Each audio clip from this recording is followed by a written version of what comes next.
कभी सोचा है कि हमारे सिर के ऊपर जो ये नीला आसमान है वो सिर्फ एक खाली जगह नहीं है।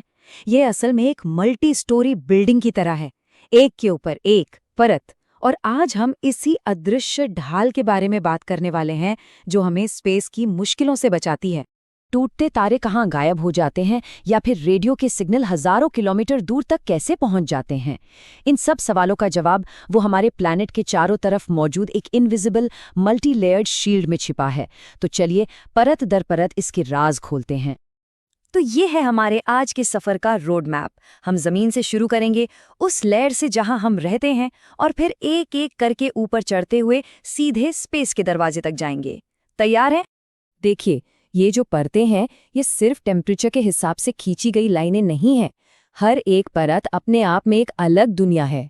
हर किसी का अपना एक खास काम है, एक रोल है जो सब मिलके धरती को रहने लायक बनाते हैं। तो ये हैं वो 5 लेयर्स: शोभमंडल, समतापमंडल, मध्यमंडल, आयन मंडल और बहिर्मंडल। हमारी ये चढ़ाई सैकड़ों किलोमीटर्स की होगी और हर मंजिल पर कुछ नया और हैरान करने वाला देखने को मिलेगा।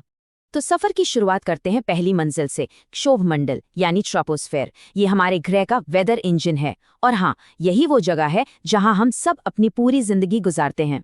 सोच कर देखिए, ये परत सिर्फ 18 किलोमीटर तक ही मोटी है, लेकिन हमारे वायुमंडल का लगभग 80% वजन और सारा का सारा पानी इसी में है। और इसीलिए तो सारा ड्रामा, बारिश, बर्फ, आंधी, तूफान, सब कुछ यही होता है। इस परत में एक सीधा सा नियम है, जैसे जैसे हम ऊपर जाते हैं टेम्परेचर गिरता जाता है, हर किलोमीटर पर करीब 6.5 डिग्री सेल्सियस। इसी को नॉर्मल लैप्स रेट कहते हैं। और यही वजह है कि पहाड़ों की चोटियां हमेशा बर्फ से ढकी रहती हैं। इसे याद रखने का एक आसान तरीका चाहिए। ट्रोपो को ड्रॉप से जोड़कर देखिए, जैसे बारिश की बूंदें यानी रेन ड्रॉप्स। मौसम की सारी कहानी इसी परत में है। अच्छा, क्षोभमंडल की इस सारी उथल पुथल के ठीक ऊपर शांति का एक जोन है, समतापमंडल यानी स्ट्रेटोस्फियर। पर ये जो शांत दिखने वाली परत है ना, ये धरती पर जिंदगी के लिए सबसे जरूरी कामों में से एक करती है। यहीं पर है हमारे प्लैनेट की अपनी पर्सनल सनस्क्रीन, ओजोन लेयर।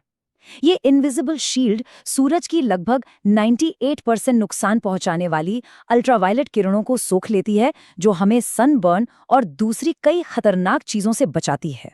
तो समताप मंडल का काम सिर्फ हमें बचाना ही नहीं है, इसकी शांत और स्टेबल हवा कमर्शियल हवाई जहाज़ों के लिए बिल्कुल परफेक्ट है। ये हमें तूफानों वाले क्षोभमंडल के ऊपर से एक आरामदायक और सेफ सफर करने में मदद करती है। अब हम एंटर कर रहे हैं स्पेस के दरवाजे पर। यह है ऊपरी वायुमंडल। यहाँ 3 अलग अलग क्षेत्र हैं और हर एक का अपना एक अनोखा काम है, उल्कापिंडों को जलाने से लेकर हमें दुनिया भर में कनेक्टेड रखने तक। हमारी ये चढ़ाई अब हमें सबसे पहले मध्यमंडल ले जाती है, जहाँ टूटते तारे असल में जलते हुए उल्कापिंड होते हैं। फिर आता है आयन मंडल, जो रेडियो तरंगों को वापस उछालता है। और आखिर में बहिर्मंडल, अंतरिक्ष से मिलने वाली हमारी आखिरी सीमा। आयन मंडल को एक बहुत बड़े आसमानी शीशे की तरह समझिए।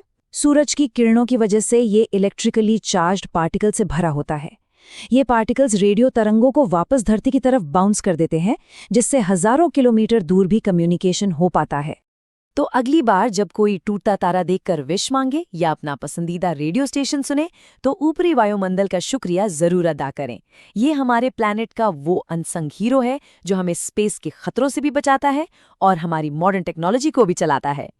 तो हमने जमीन से लेकर स्पेस के किनारे तक का ये सफर तय कर लिया। अब एक पल रुक कर सोचते हैं कि ये अदृश्य कंबल, ये पूरा एटमॉस्फेयर हमारी जिंदगी के लिए इतना जरूरी क्यों है। देखिए, ये सिर्फ वो हवा नहीं है जिसमें हम सांस लेते हैं। यही वायुमंडल हमारे ग्रह का तापमान कंट्रोल करता है, हमें खतरनाक रेडिएशन से बचाता है और मौसम बनाता है। इसके बिना पृथ्वी एक वीरान बंजर जगह होती। ये पूरा वायुमंडल एक बहुत ही कॉम्प्लेक्स मशीन की तरह है, जिसका हर एक पुर्जा, हर एक परत जरूरी है। अगर एक भी हिस्सा खराब हो जाए तो पूरा सिस्टम खतरे में पड़ सकता है। ये एक बहुत ही नाजुक बैलेंस है जो धरती पर जिंदगी को मुमकिन बनाता है। आज जब हमारा प्लैनेट कई तरह की चुनौतियों का सामना कर रहा है, तो इस अदृश्य ढाल को याद रखना बहुत जरूरी है। अगली बार जब आसमान की तरफ देखें, तो याद रखें कि वो सिर्फ एक खाली जगह नहीं, वो जिंदगी का कंबल है, और इसकी हिफाजत करना हम सबकी जिम्मेदारी है।